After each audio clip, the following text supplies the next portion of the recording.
Ikaw pala din, Christian. Siya ang nag-provide ng lahat ng ating pangangailangan.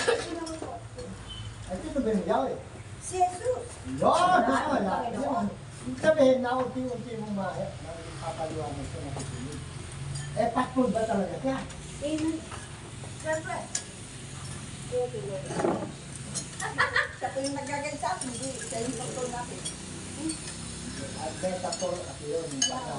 Hi guys, Tayo ay mga tupa. Di ba? Kung tayo ang mga tupa, siya ang pastor. O anong trabaho ng pastor? Di ba?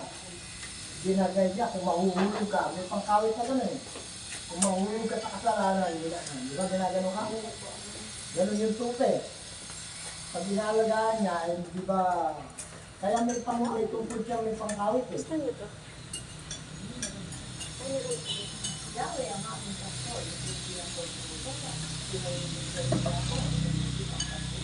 Yan ang sabi ng kape. Paano mo nga masasabi?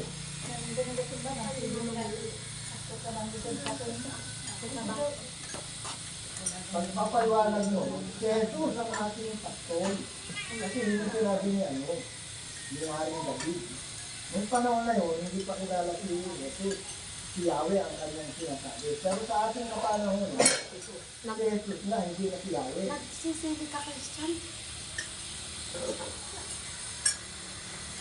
Jesus Christ na ang ating pastor. Actually, hindi ka nagbabago doon ngayon at pagkakailangan. Kaya pa rin noon. Kaya lang, mas maganda, i-recognize natin. Yun ang exhortation natin. May pag-pag. Anong ganun yung ginawa niya na pastor yung lagi ng tinatawag sa seminary? Nung nakaraan pa siguro. Oo, ganun. Verse mo, I-exhort mo. may kapaliwanagan.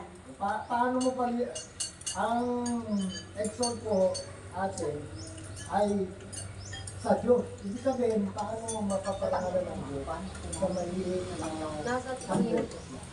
Kahapon ko po sana yung kukunin. Ay, sa kanina umaga. Yun. Kaso lang sabi ko kasi kukukuhan ko muna. Ayun, ay papaliwanag. Ano? Ano ko? Kahapon ko po sana. Sabi ko, kukunin nyo lang din. Hindi na lang. Kahit naman. Pumupunta siya doon sa... Kasi, Minsan ate, yung may bata dito, doon sa pukok. Nakita lang sa kumana ko mo. hindi ka... Mamaya, nahulog silang dalawa. Lalala niyo yung anak niya, no? Yung doon ay batay, maliit. Sabi ko yun, Kinakain ng Diyos. maliit yung maliit. Kasama niya yung natin. Maliit noon, Magala naglalala ko ko at langit at lupa. Subalit ang pananalig, ang sa magaling. Hindi kaya binandalayo ang langit at lupa. Ngunit ang salita ng Diyos ay but my word Kung ang tapos yun, ay word of God, scripture, ang pangkakain. Hindi naman, Tapos na. Guys.